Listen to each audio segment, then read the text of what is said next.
Hey friends, if you wish to reset your computer without losing files, then please watch this video. I will guide you through the procedure.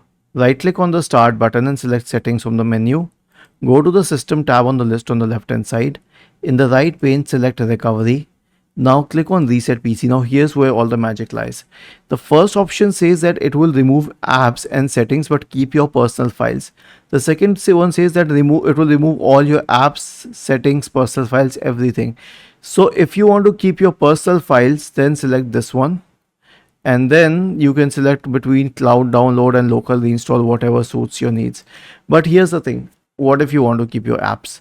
So there's something called as a Windows backup application. You can open this application and use it to back up your apps and settings and credentials and everything, but you'll have to click on backup for this and it will start backing up everything, and it will make sure that these are associated with your Microsoft account.